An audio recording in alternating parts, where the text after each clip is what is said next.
Hi, friends. I'm Beth, and I'm back with another episode of How I'm Doing It.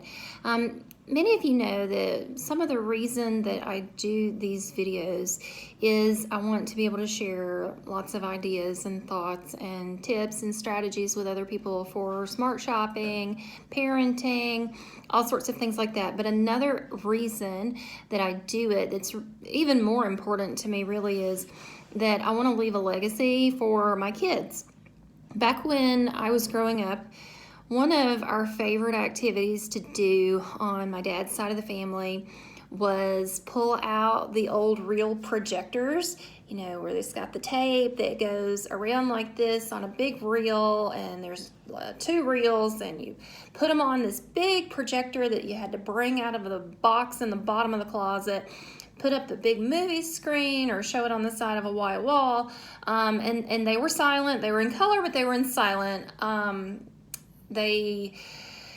This was before the era of camcorders. We did eventually get camcorders. My aunt was really the one that kept up with the technology and bought these different items that helped us to record our family history. But at the time when I was young, I didn't fully appreciate the value of it. I knew I enjoyed it. I had a blast going back and looking at what I considered old times that really were only 10 years prior. Pretty current, really, but from a kid's point of view, it seemed like forever. But then as I got older and into adulthood, I realized the value of that. So a big reason, like I said, the biggest reason that I do these YouTube videos, besides I think they're fun, I like doing them, I want to leave videos in a modern format for my kids and maybe their kids. Who knows how long YouTube's going to hang around? I don't know. It could look entirely different. They could merge with another company or get bought out, or there could be entirely new technology, and I expect that there will be in 20, 30, 40 years. But I want to leave something. This is the modern version that I can do to leave video legacy for my family. We take pictures too, but this is something different. I know that when I look at pictures of my dad who's deceased, it's one thing. But when I see video of him, or if you can hear someone's voice who has passed on a recording, it hits you in a different spot. And I want my kids to be able to have something like that to hold on to. I record fun things. I record family moments, families sitting around for the holidays and things. And I keep a lot of those under a private folder. But the ones that I can share that are not quite as personal, where my kids take a very minor role, I can post and I'll share with you guys and the public. For instance, like if their backs are facing the cameras or something, I've kind of used that as a way to, divide which folder do I put it in, or what do I publish to the public, what do I keep for myself, and that's kind of where I am right now. But I got to talking to a friend today.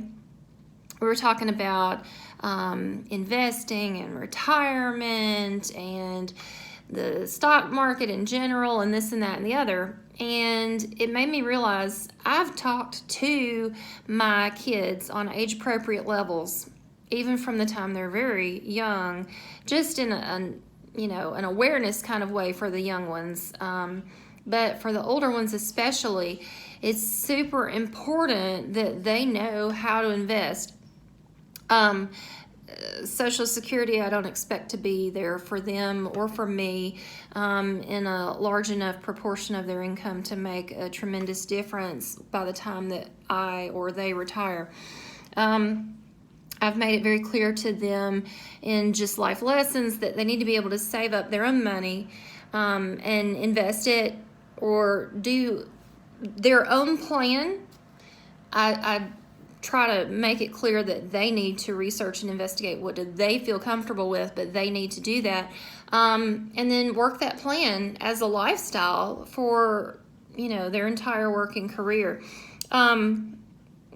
it's something that has been passed down to me. I remember hearing my family members talk about these things to each other, and occasionally to me when I would ask questions. But it was a lifestyle. It was understood that everyone needed to be able to do that. Now, I have gone through some life changes, and I've had to adapt. We all do. Life, we make plans, and then there's a saying, you make plans and then God laughs. We all make plans, and then life hands us a variety of different surprises and changes in circumstances, and we have to adapt. So, at one point, I was young working person, and then I became a stay-at-home mom for a little over a decade, and then went through a divorce, which brings its own set of financial issues and things that a person has to change. And then now I'm a working mom. But anyway, through all of those things, I have changed and adapted and tried to keep up with making my way forward. And I feel like I'm doing that in a responsible way. I have a plan. I keep a budget and things like that. And the budget is like the B word that scares people. It really, for me, I don't look at it like that. Excuse me. I look at it as it gives me a plan so I can relax, so I have freedom. I don't have to spend so much time worrying and wondering, can I really afford this, that, or the other? Or, what's my retirement going to look like? I can try to plan ahead as much as I reasonably can. So I've been very happy, delighted actually, to see that my oldest child, the first one who launches out of the nest, absorbed a lot of those lessons that I try to teach him.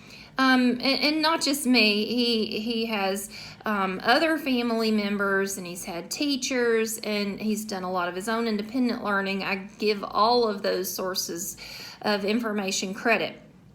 But he did pay attention when he went out and became an independent person at the age of adulthood, and he began his own career. One of the first things that he did at his first opportunity was to start a retirement plan for himself and start putting money in it regularly. Intentional planning and putting money in there by automatic withdrawal, so that it happened automatically no matter how he felt or how he may or may not remember at any given point in a month, or he, regardless of what the stock market's doing or his job's doing, he's always investing. And I was so proud of that. It made it seem like, wow, it really does work to talk to your kids early.